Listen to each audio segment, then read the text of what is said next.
करने वाले हैं quick revision of chapter work and energy. तो सबसे पहले हम लेते हैं वर्क। तो यहाँ पे मैंने कुछ एग्जांपल्स लिए हैं। वर्क कब होगा? व्हेन यू से दैट वर्क इज डन। तो पहले एग्जांपल्स के साथ हम समझते हैं। सपोज आपने ह्यूज रॉक को पुश किया, ह्यूज रॉक को आपने पुश किया एंड यू गेट टायर्ड। तो क्या वर्क हुआ? आपने तो पुश किया लेकिन ह्यूज रॉक है तो वो पुश नहीं हुई। तो इन टर्म्स ऑफ फिजिक्स हम बोलेंगे नो वर्क इज डन, क्योंकि उसमें कोई डिस्प्लेसमेंट नहीं हुआ। नेक्स्ट एग्जांपल लेते हैं। If you are carrying a heavy load on your head और you are standing just as you are, तो क्या होगा? वर्क डन हो रहा है क्या? वर्क डन नहीं हो रहा, क्योंकि आप डिस्प्लेस नहीं हुए, आप जहां पर खड़े हो वहीं पे खड़े हो, तो आपने वर्क डन कुछ नहीं किया। ठीक है, नेक्स्ट एग्जांपल लेते हैं। वर्क डन कब होगा? जब डिस्प्लेसमेंट होगा तब वर्क डन होगा। ठीक है, next example. If you climb up stairs, अगर आप स्टेयर्स क्लाइंब करके ऊपर जा रहे हैं तो क्या हुआ? डिस्प्लेसमेंट हुआ। ठीक है, डिस्प्लेसमेंट हुआ, इसका मतलब वर्क हुआ। तो इस केस में वर्क डन होगा, इन दोनों केस में वर्क डन नहीं हुआ। Next example, swimming in a pond, work done होगा, डिस्प्लेसमेंट हो रहा है। ठीक है, तो वर्क डन होगा। नेक्स्ट, इंजन पुलिंग अ ट्रेन, तो यहां पर भी क्योंकि डिस्प्लेसमेंट हुआ तो वर्क होगा। तो conditions necessary for work to be done, दो कंडीशंस हैं, ध्यान रखना, दोनों होना जरूरी है, तभी हम बोलेंगे work done, work is done.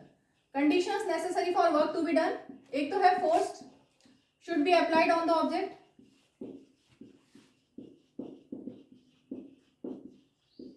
और सिर्फ हमेशा जरूरी नहीं है कि फोर्स लगाया तो वर्क होगा। जैसे फर्स्ट केस में हमने बहुत फोर्स लगाया लेकिन डिस्प्लेसमेंट नहीं हुआ, इसलिए वर्क डन नहीं। फोर्स लगा लेकिन डिस्प्लेसमेंट नहीं हुआ, तो force should be applied on the object and object must be displaced.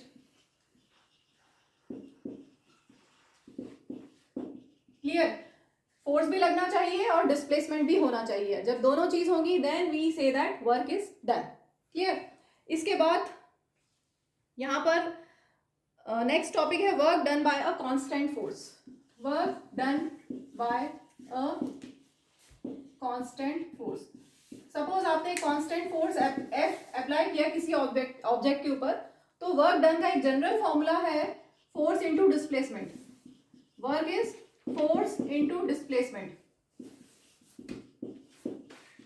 क्योंकि अभी हमने बोला कि ऑब्जेक्ट के ऊपर फोर्स लगा और ऑब्जेक्ट डिस्प्लेस हुआ, means force into displacement is work. अब हम इसके तीन केस को समझते हैं डिटेल में।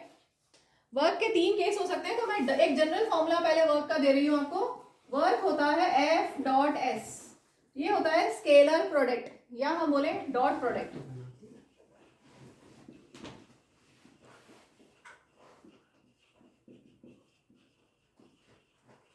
स्केलर प्रोडक्ट और डॉट प्रोडक्ट, और इसको लिखा जाता है W equal to F S cos theta, where theta is the angle between force and displacement. Theta is angle between force and displacement. अब हम यहां पर तीन केस लेंगे। फर्स्ट केस लेते हैं, जब जिस डायरेक्शन में फोर्स लग रहा है उसी डायरेक्शन में डिस्प्लेसमेंट हुआ। फर्स्ट केस, जिस डायरेक्शन में आपने फोर्स लगाया है उसी डायरेक्शन में डिस्प्लेसमेंट हुआ, तो इनके बीच में एंगल कितना हो गया? 0 डिग्री। इन दोनों के बीच में एंगल कितना हो गया? Theta 0 degree. कॉस की तीन वैल्यूज है, वो भी आपको मैं दे देती हूँ जो हम यहाँ यूज करेंगे। कॉस 0 डिग्री होता है 1, कॉस 90 डिग्री होता है 0, और कॉस 180 डिग्री होता है -1। इनको हम यहाँ यूज कर रहे हैं। तो फर्स्ट केस हमने लिया, वर्क और displacement, force and displacement are in the same direction, that means angle between them is 0, so work done will be F S cos theta, और यहाँ पर एंगल कितना है? 0 डिग्री, और cos 0 होता है 1, तो ये आ गया वर्क। और इस केस में हम बोलेंगे वर्क पॉजिटिव है। कब पॉजिटिव है? When force and displacement are in same direction. When force and displacement are in same direction, then we say that work is positive. देखिए, हो सकता है कि आप लोगों को स्कूल में cos थीटा ना कराया हो, आपको डायरेक्ट ये बताया हो कि वर्क डन पॉजिटिव होता है जब force and displacement are in same direction. ठीक है, फोर्स एंड डिस्प्लेसमेंट जब सेम डायरेक्शन में होंगे तो वर्क डन पॉजिटिव होगा। एक्चुअल मीनिंग ये है। इसके बाद सेकेंड केस लेते हैं, जब फोर्स और डिस्प्लेसमेंट के बीच में 90 डिग्री एंगल है। केस 2, जब फोर्स और डिस्प्लेसमेंट के बीच में, डिस्प्लेसमेंट ऐसे हुआ, फोर्स ऐसे लग रहा है, फोर्स और डिस्प्लेसमेंट के बीच में एंगल 90 डिग्री है। तो वर्क कितना होगा, एफ एस cos 90, और cos 90 होता है 0, F S into 0, any number into 0 is 0. So work is 0 when force and displacement are perpendicular to each other. ठीक है, ये ध्यान रखेंगे. जब force and displacement are perpendicular to each other then we say that work is 0. Next case लेते हैं. Displacement इस direction में हुआ, फोर्स इस डायरेक्शन में लग रहा है. इन दोनों के बीच में एंगल कितना है, 180 डिग्री. ठीक है, थीटा 180 डिग्री. अब वर्क का formula F S cos theta. Theta हमारा है 180 डिग्री और कॉस 180 होता है -1, तो वर्क आ गया minus F S, negative work. तो वर्क नेगेटिव कब हुआ, जब force and displacement are in opposite direction. Clear. चलिए, ये जो हमने अभी 3 केस किए, तीनों को हम एग्जांपल के साथ समझ लेते हैं. फर्स्ट केस लेते हैं हमारा वर्क डन पॉजिटिव. तो हमने बोला कि फोर्स और डिस्प्लेसमेंट सेम डायरेक्शन में. ये मेरे पास एक छोटी सी टॉय कार है. ठीक है, ये हमने स्टैंड पे रखा इसको. ये कार है. ठीक है, कार में डिस्प्लेसमेंट किया, जिस डायरेक्शन में फोर्स लग रहा है, जिस डायरेक्शन में फोर्स लग रहा है उसी डायरेक्शन में डिस्प्लेसमेंट हो रहा है. ठीक है, तो यहाँ पर हमने बोला वर्क डन पॉजिटिव है. जिस डायरेक्शन में फोर्स अप्लाई हुआ उसी डायरेक्शन में डिस्प्लेसमेंट, देन वी से वर्क इज पॉजिटिव. अब दूसरा केस 90 डिग्री वाला कैसे हो सकता है, जब कोई ऑब्जेक्ट सर्कुलर मोशन में होता है, जैसे motion of satellite around the earth. Suppose ये अर्थ और ये सैटेलाइट. ठीक है, ये अर्थ और ये satellite, motion of satellite around the earth. तो यहाँ पर फोर्स इस डायरेक्शन में, सर्कुलर मोशन में कैसा फोर्स होता है, centripetal force. Force is directed towards the centre. ठीक है, और डिस्प्लेसमेंट इस डायरेक्शन में, अगर ये डायरेक्शन ऑफ मोशन है तो इन दोनों के बीच में 90 डिग्री एंगल. तो work done bye satellite, work done bye earth on moving satellite 0 होगा, क्योंकि इनके बीच में एंगल कितना है, 90 डिग्री. तो वर्क डन बाय अर्थ, या बोलोगे work done by force of gravity on the satellite 0 है, क्योंकि फोर्स और डिस्प्लेसमेंट, ये जो फोर्स है सेंट्रीपिटल फोर्स और डिस्प्लेसमेंट, इनके बीच में 90 डिग्री है. Then we say that work is 0. Next case. अब आप बोलोगे प्रैक्टिकल लाइफ में ये कब पॉसिबल है कि फोर्स इधर लग रहा है, डिस्प्लेसमेंट इधर हो रहा है, ऐसा कब होगा, अगर ऑब्जेक्ट डिस्प्लेस हुआ. यहीं पे यही वाला केस लेते हैं. फोर्स हमने ऐसे लगाया. अब ध्यान से सुनना, ये जो फोर्स ऐसे लग रहा है, इसके अगेंस्ट में एक और फोर्स यहाँ पर वर्क कर रहा है, that is frictional force. Frictional force always opposes motion. कोई भी ऑब्जेक्ट अगर ऐसे जा रहा है, उसके ऊपर आपने फोर्स एफ अप्लाई किया, कैपिटल एफ मैंने लिखा है जो अप्लाइड फोर्स है उसके लिए, तो उसके अगेंस्ट हमेशा एक फ्रिक्शनल फोर्स वर्क करता है. एक सिंपल सा एग्जांपल लेते हैं. आपने बॉल को किक किया, क्या हुआ, थोड़ी देर बाद रुक जाएगी. क्यों रुकी, आपने किक किया था तो हमेशा के लिए जानी चाहिए थी. Because of frictional force it will stop after some time. ठीक है, तो जब भी दो सर्फेसेस कॉन्टैक्ट में होते हैं तो frictional force comes into play. तो यहाँ पर डिस्प्लेसमेंट, आपने फोर्स ऐसा अप्लाई किया, तो work done by this force और ये डिस्प्लेसमेंट, तो ये पॉजिटिव हुआ. Work done by force applied is positive because force and displacement are in same direction. But work done by frictional force, बताएंगे अब. फ्रिक्शनल फोर्स ऐसे, डिस्प्लेसमेंट ऐसे, तो इनके बीच का angle 180 degree. Clear. Work done by applied force तो positive है, लेकिन work done by frictional force negative होगा, क्योंकि डिस्प्लेसमेंट इस डायरेक्शन में हो रहा है और फ्रिक्शनल फोर्स इस डायरेक्शन में लग रहा है, अपोजिट डायरेक्शन में है.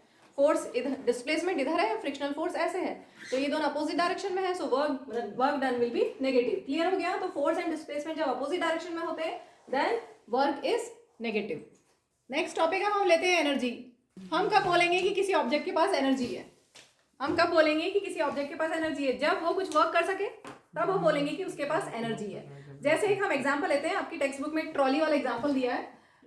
एक ट्रॉली है यहाँ पर और सामने उसके एक ब्लॉक रखा हुआ है. ठीक है, और इस ट्रॉली को हमने आपके फिगर जो दिया हुआ है बुक में उसके अकॉर्डिंगली एक थ्रेड से हमने इसको छोटा कर देते हैं थोड़ा. यहाँ से एक थ्रेड से बांधा हुआ है.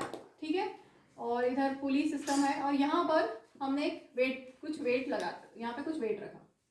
ये टेबल पे रखा है. ठीक है, ये सेटअप टेबल पे रखा हुआ है. यहाँ पे एक छोटी सी ट्रॉली है, यहाँ पे एक ब्लॉक रखा है और यहाँ पर हमने कुछ वजन रखा है, कुछ मास रखा है. अब हम अगर यहाँ पर मास को इंक्रीज करेंगे तो क्या होगा, trolley will start moving.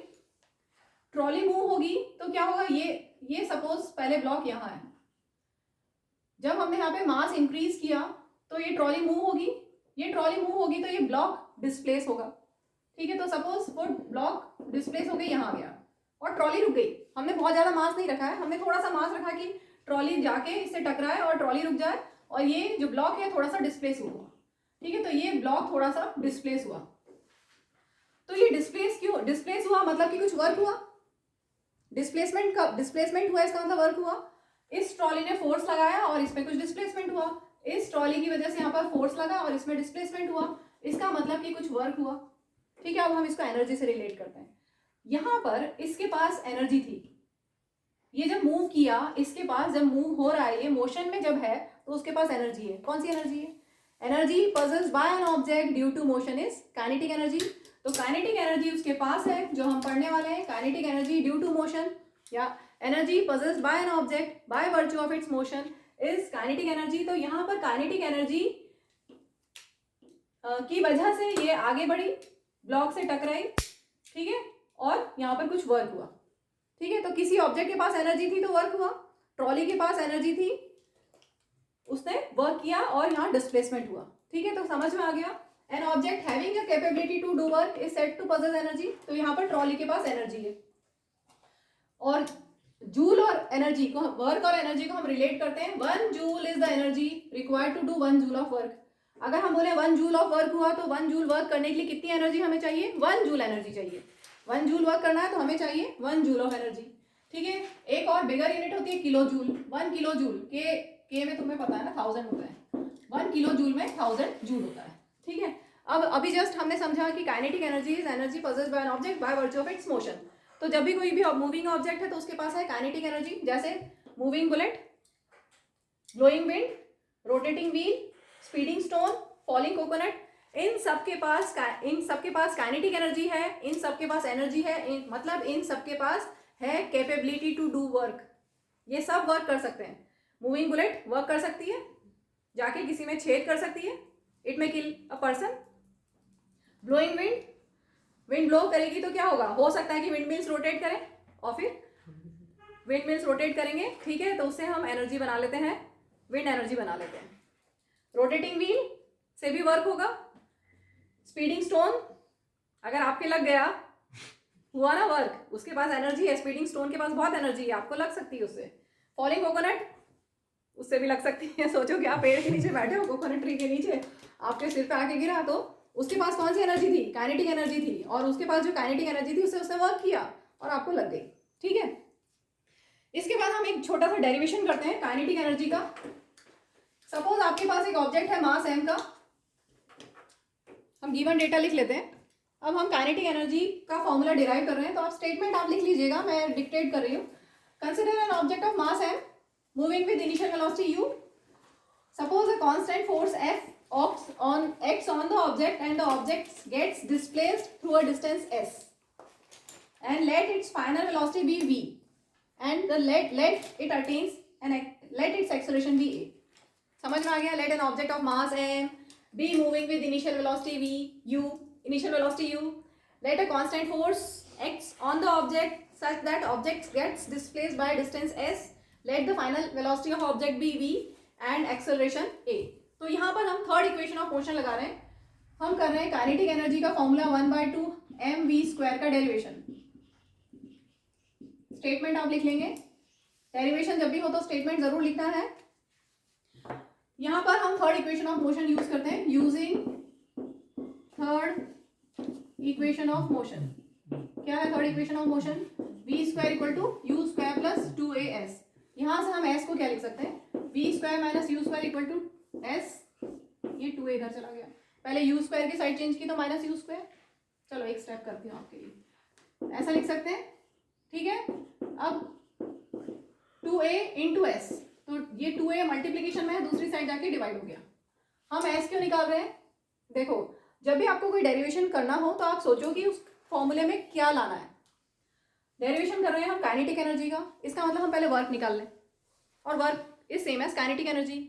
Work कैसे निकालेंगे? Force into displacement. वर्क का फॉर्मूला क्या है? फोर्स Fs, ठीक है। हम ये मान के चल रहे हैं कि फोर्स जिस डायरेक्शन में लग रहा है उसी डायरेक्शन में डिस्प्लेसमेंट हो रहा है, वर्क हमारा पॉजिटिव है, ये हम एज्यूम करके चल रहे हैं, ठीक है। तो हमने अभी डिस्प्लेसमेंट निकाल लिया, अब हम फोर्स निकाल लेंगे और फिर हम वर्क निकाल लेंगे एफ एस करके। तो एस हमारे पास आ गया, अब हम फोर्स निकालते हैं। फोर्स क्या होता है? मास इंटू एक्सेलरेशन, ठीक है। तो आपके पास एस भी है, इसको यहीं लिख देते हैं, एफ भी है और एस भी है, ठीक है। अब हम करते हैं वर्क। वर्क कितना हो जाएगा? एफ एस, फोर्स क्या है? मास इंटू एक्सेलरेशन, और एस कितना है? V square minus you square upon 2a, ठीक है। ए से ये कैंसिल, ये हाफ को मैं सबसे पहले ले लेती हूँ, फिर m और V square minus you square, ये वर्क आ गया। And work is same as kinetic energy, work is same as energy, यहाँ पर काइनेटिक एनर्जी, क्योंकि हमने ऑब्जेक्ट को मूव किया है, मतलब ऑब्जेक्ट के पास काइनेटिक एनर्जी है क्योंकि ऑब्जेक्ट मोशन में है, ठीक है। अब यहाँ पर if initial velocity is zero, क्या? If initial velocity of the object is zero, suppose object ने रेस्ट से स्टार्ट किया है या ऑब्जेक्ट को ड्रॉप किया है, इनिशियल वेलोसिटी जीरो है, तो काइनेटिक एनर्जी क्या हो जाएगी? 1/2 m v square minus zero square, that is 1/2 m v square. And this is our required formula. अगर ऑब्जेक्ट स्टेशनरी पोजीशन से स्टार्ट करता है तो काइनेटिक एनर्जी होती है हाफ एम वी स्क्वायर, और अगर ऑब्जेक्ट की इनिशियल वेलोसिटी और फाइनल वेलोसिटी दी हुई है तो आप काइनेटिक एनर्जी निकालेंगे फॉर्मूले से 1/2 m v square minus you square. Next अब हम ले रहे हैं पोटेंशियल एनर्जी। पोटेंशियल एनर्जी दो टाइप्स की होती है,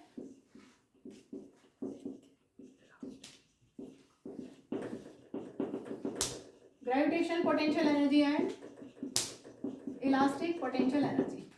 तो अगर ड्यू टू हाइट हो potential energy, due to height, तो होगा ग्रेविटेशनल पोटेंशियल एनर्जी, और ड्यू टू कॉन्फ़िगरेशन हो तो हम बोलेंगे इलास्टिक पोटेंशियल एनर्जी। तो potential energy of an object is the energy possessed by the object.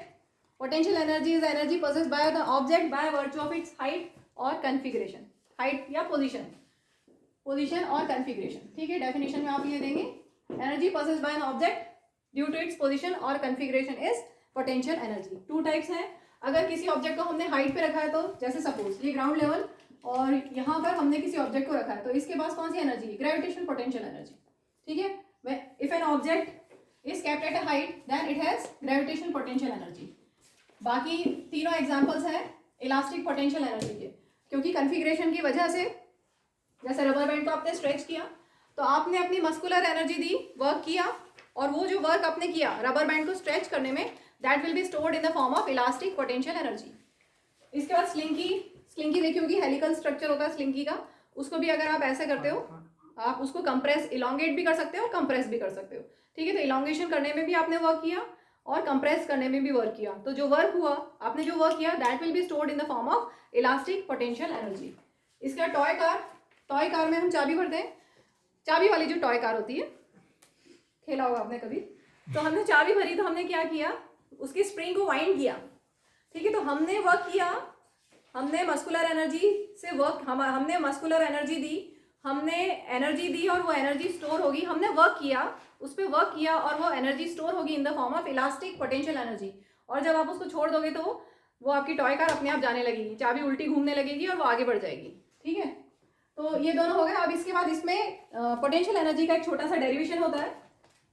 Suppose एक ऑब्जेक्ट है, मास m का, हाइट h पे, तो वर्क डन कितना होगा? वर्क डन होगा फोर्स इंटू डिस्प्लेसमेंट, ठीक है। फोर्स कितना लग रहा है यहाँ पर? फोर्स यहाँ लग रहा है ड्यू टू ग्रेविटेशनल फोर्स है यहाँ पर, ठीक है। फोर्स ड्यू टू ग्रेविटी है, दैट ये वर्क है, वेट नहीं है, ध्यान रखना। ये क्या लिखा है ना, वर्क, क्योंकि वेट के लिए भी हम W लिखते हैं। Work done when an object is kept at height h, तो वर्क डन क्या होगा? Force into displacement. फोर्स क्या होगा? mg, और डिस्प्लेसमेंट है h, तो ये work done will be stored in the form of potential energy. That means if an object is kept at height h then it has potential energy mgh। ये ध्यान रखिएगा कि ये h है वर्टिकल हाइट, h क्या है? Vertical height.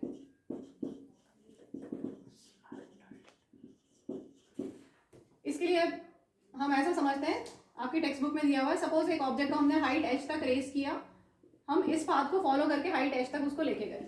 अब दूसरा हम पाथ फॉलो करते हैं, उस ऑब्जेक्ट को हम ऐसे लेके गए, कैसे भी ले जाओ,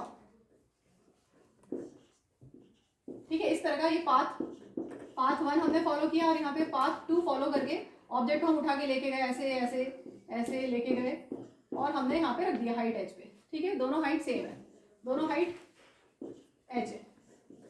ठीक है, ग्राउंड लेवल से दोनों की हाइट h।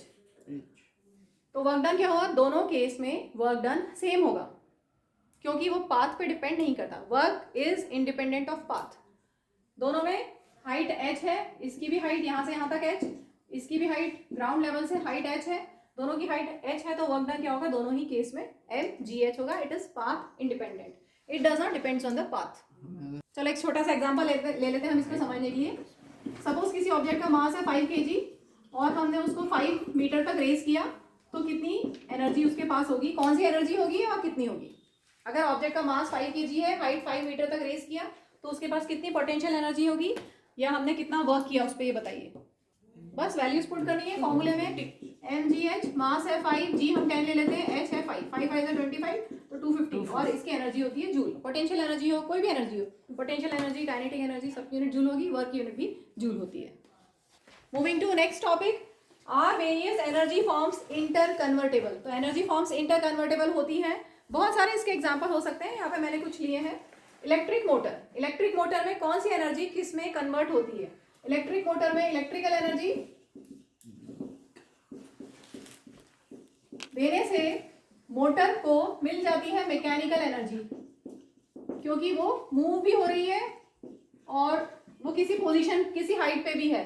तो हम बोलेंगे, जब देखिए, जब काइनेटिक एनर्जी और पोटेंशियल एनर्जी किसी ऑब्जेक्ट के पास दोनों हो, तो हम बोलते हैं उसके पास मैकेनिकल एनर्जी है। तो जब मोटर मूव हो रही है तो उसके पास काइनेटिक एनर्जी भी है और पोटेंशियल एनर्जी भी, तो एज अ होल हम बोल देंगे मैकेनिकल एनर्जी। ठीक है, आयरन में इलेक्ट्रिकल एनर्जी से हीट एनर्जी, क्योंकि हम उसको आयरनिंग करने के लिए यूज करते हैं, तो हीट एनर्जी हमें चाहिए। इलेक्ट्रिक बल्ब में क्या होगा, electrical energy to heat and light, heat and light. Bulb गर्म भी हो जाता है, लाइट तो देता ही है, साथ में थोड़ा गर्म भी हो जाता है। रेडियो में, रेडियो को अगर आप इलेक्ट्रिसिटी से यूज कर रहे हैं या सेल से यूज कर रहे हैं, अगर इलेक्ट्रिसिटी से यूज कर रहे हैं तो इलेक्ट्रिकल एनर्जी से साउंड एनर्जी, रेडियो जो हम गाना सुनने के लिए यूज करते हैं उस रेडियो की बात कर रहे हैं। ठीक है, तो sound, electrical energy sound energy में कन्वर्ट हुई और साथ में काइनेटिक एनर्जी, क्योंकि जो रेडियो की बॉडी है वो थोड़ी वाइब्रेट भी करेगी। ठीक है, या आपने कभी स्पीकर्स देखे होंगे तो स्पीकर्स में भी वाइब्रेशन होता है, तो काइनेटिक एनर्जी भी हम साथ में बोलेंगे। ये तब केस हो गया जब हमने रेडियो को इलेक्ट्रिसिटी से चला रहे हैं। अगर आप सेल से चलाएं, सेल लगा के भी हम रेडियो यूज कर सकते हैं। ठीक है, तो उस केस में chemical energy into this and this, electrical की जगह तक केमिकल एनर्जी आ जाएगा। नेक्स्ट है स्टीम इंजन। स्टीम इंजन में हीट एनर्जी से किस में कन्वर्ट होगी, इंजन है मतलब मैकेनिकल एनर्जी में। स्टीम इंजन पहले के टाइम में यूज किए जाते थे। नेक्स्ट है सोलर सेल। सोलर सेल में सोलर एनर्जी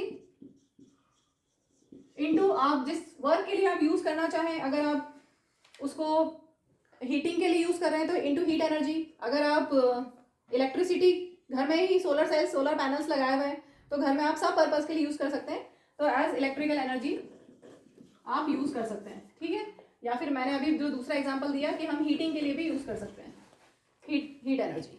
ठीक है, तो ये हो गया हमारा एक टॉपिक। अब हम करते हैं law of conservation of energy.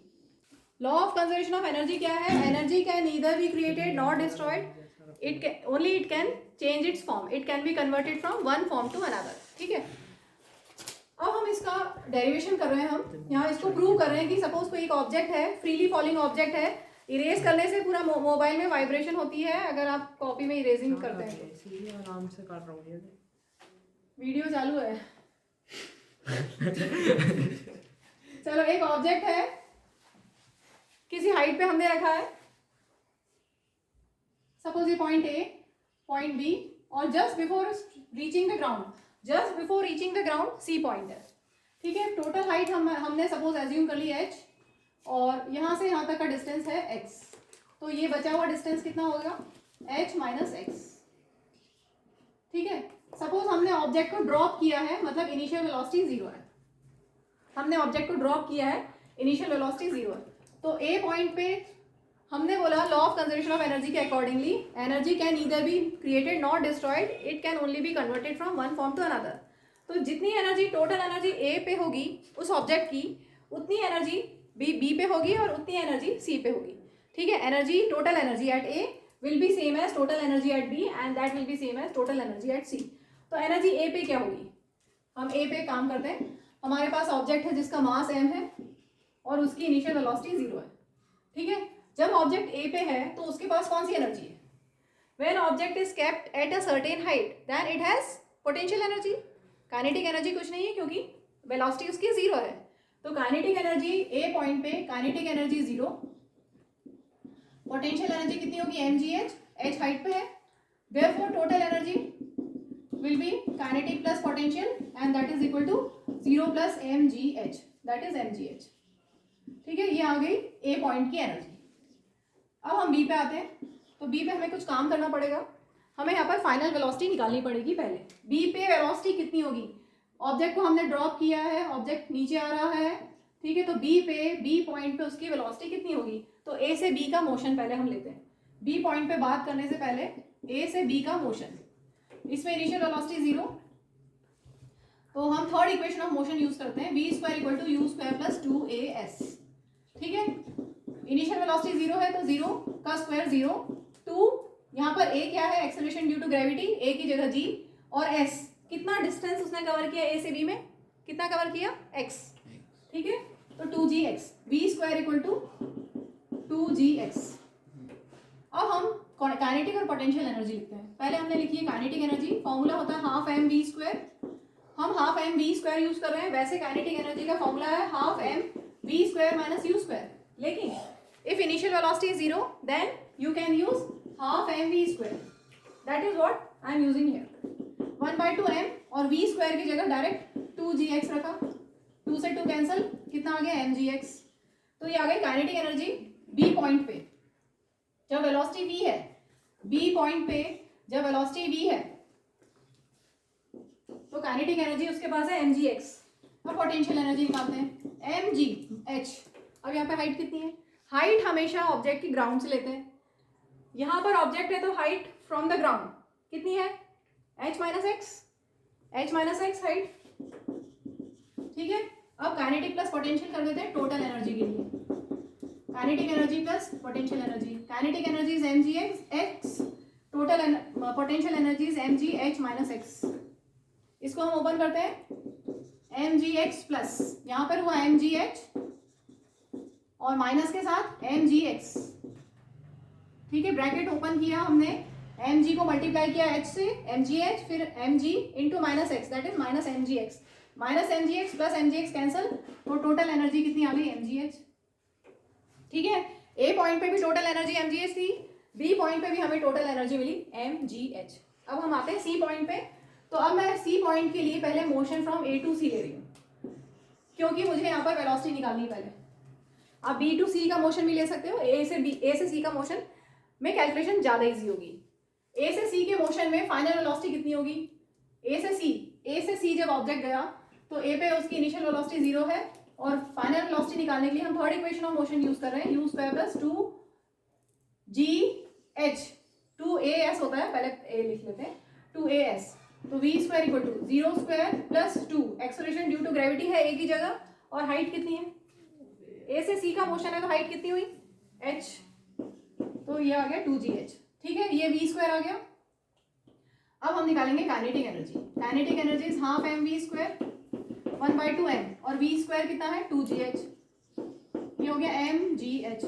और पोटेंशियल एनर्जी कितनी हुई, यही हमने ग्राउंड रेफरेंस लेवल यही लिया हुआ है, तो हाइट 0। ठीक है, mg और हाइट 0 है तो ये हो गई 0। अब हम करते हैं total energy. Total energy is kinetic energy plus potential energy. Kinetic energy कितनी है mgh और पोटेंशियल एनर्जी 0, तो total energy mgh। So conclusion is A point पे total energy mgh, B point पे total energy mgh, C point यहाँ से हमने चालू किया, सी पॉइंट पे टोटल एनर्जी mgh। यही हमें प्रूव करना था कि टोटल एनर्जी कांस्टेंट रहती है, टोटल एनर्जी चेंज नहीं होती। Energy can neither be created not destroyed, it can only be converted from one form to another. A point पे minimum kinetic energy and maximum potential energy. क्या था A point पे minimum kinetic energy and maximum potential energy. जैसे जैसे हम नीचे आ रहे हैं पोटेंशियल एनर्जी कम होती जा रही है क्योंकि हाइट कम हो रही है। नीचे जैसे जैसे आ रहे हैं हम पोटेंशियल एनर्जी कम होती जा रही है क्योंकि हाइट कम हो रही है और वेलोसिटी इंक्रीज हो रही है, मतलब काइनेटिक एनर्जी इंक्रीज हो रही है। तो जैसे जैसे object is falling freely, when an object is falling freely it's potential energy is getting decreased and kinetic energy is increasing. Kinetic energy increase होती जा रही है, ठीक है। तो यहाँ पर उसके पास पोटेंशियल एनर्जी भी है और काइनेटिक एनर्जी भी। पोटेंशियल एनर्जी कम होती जा रही है, काइनेटिक एनर्जी बढ़ती जा रही है, पूरा यहाँ पे ऐसे ही चलेगा। And just before reaching the ground potential energy approximately 0 और काइनेटिक एनर्जी मैक्सिमम। ग्राउंड पे आने के बाद तो वो सब sound energy, heat energy in सब में कन्वर्ट हो जाएगी ग्राउंड पे आने के बाद। Just before striking the ground kinetic energy maximum होगी क्योंकि वेलोसिटी मैक्सिमम होगी।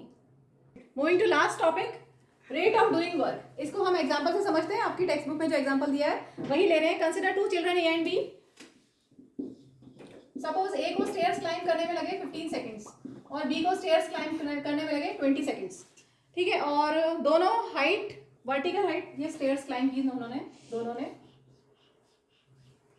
और सपोज ये वर्टिकल हाइट है 8 मीटर, ठीक है। तो वर्क डन क्या होगा दोनों केस में? वर्क क्या होता है? फोर्स इनटू डिस्प्लेसमेंट, ठीक है। यहाँ पर work done will B potential energy. आप जब हाइट पे पहुंच गए, आप जब यहाँ हाइट पे पहुंच गए तो आपने जो वर्क किया वो किस फॉर्म में स्टोर हो गया आपके पास? पोटेंशियल एनर्जी की फॉर्म में, ठीक है। वर्क क्या होगा यहाँ पर? पोटेंशियल एनर्जी होगा और पोटेंशियल एनर्जी होता है mgh। चलो हम मास भी ले लेते हैं। सपोज दोनों बच्चों का मास भी सेम है, कुछ दिया हुआ है, हाँ दोनों का मास भी सेम दिया हुआ है। सपोज मास आपका 50 kg है, ठीक है। तो मास 50, जी को अभी हम 10 ले लेते हैं और हाइट h, ठीक है। हाइट 8, 5 8 जा 40 और 2 0 और 4000 जूल ऑफ वर्क हुआ। तो क्या दोनों ने सेम वर्क किया? ए को 15 सेकंड लगे, बी को 20 सेकंड लगे, वर्क तो दोनों ने सेम किया क्योंकि वर्क तो सिर्फ mgh है, फोर्स इनटू डिस्प्लेसमेंट, ठीक है। वर्क को हम ऐसा भी बोल सकते हैं, फोर्स इनटू डिस्प्लेसमेंट। ये फोर्स mg और डिस्प्लेसमेंट h। तो वर्क डन दोनों ने सेम वर्क किया। हमने ये भी पढ़ा है कि वर्क डन, ठीक है, यही हमने पढ़ा है कि वर्क होता है पोटेंशियल एनर्जी यहाँ पर क्योंकि वो स्टोर हुआ in the form of potential energy. तो वर्क तो सेम है। अब पावर क्या होती है? Rate of doing work is known as power. Power क्या दोनों की सेम होगी? पावर होता है rate of doing work. Power is rate of doing work. तो ए के केस में पावर कितनी होगी? वर्क हमने लिया 4000 और टाइम हमने लिया 15, और बी के केस में वर्क अपॉन टाइम, वर्क तो वही सेम है और टाइम 20 सेकेंड्स। अब बता सकते हो कौन ज्यादा है, पी ए ज्यादा है या पी बी ज्यादा है? पावर ए की ज्यादा है या पावर बी की ज्यादा है? न्यूमरेटर सेम है तो डिनोमिनेटर देख लेते हैं, हमें सिर्फ कंपेयर करना है, वैल्यू नहीं निकालना है। ये छोटा है, अपॉन में छोटा है तो ये पूरा बड़ा हो जाएगा, मतलब ए की पावर ज्यादा है। या आप ऐसा भी देख सकते हो, ए को सिर्फ 15 सेकेंड लगे और बी को 20 सेकेंड लगे सेम स्टेयर्स क्लाइंब करने में, दोनों का मास भी सेम था, ठीक है। तो ए की ज्यादा पावर हुई ना, उसने कम टाइम में क्लाइंब कर ली, तो ए के पास ज्यादा पावर है। तो पावर क्या होता है? Rate of doing work. और पावर की यूनिट होती है watt. Unit of power is watt and 1 watt is same as work की, देखो ध्यान से देखना, P equal to W upon T। Power की यूनिट वॉट, वर्क की यूनिट जूल और टाइम की यूनिट सेकेंड। तो अगर आपके आता है एग्जाम में 1 वॉट को डिफाइन करो, डिफाइन 1 वॉट, तो 1 वॉट क्या हुआ? When 1 joule of work is done in 1 second, definition हम फॉर्मूले से बना सकते हैं। When 1 joule of work is done in 1 second, then we say that power is 1 watt, ठीक है। WH80 watt नहीं, WH80 watt, ठीक है। When 1 joule of work is done in 1 second, we say that power is 1 watt। अब power की जो bigger unit है वो किलोवाट। 1 किलोवाट में कितना वाट होगा? किलो में 1000 होता है, 1 किलोवाट में 1000 वाट।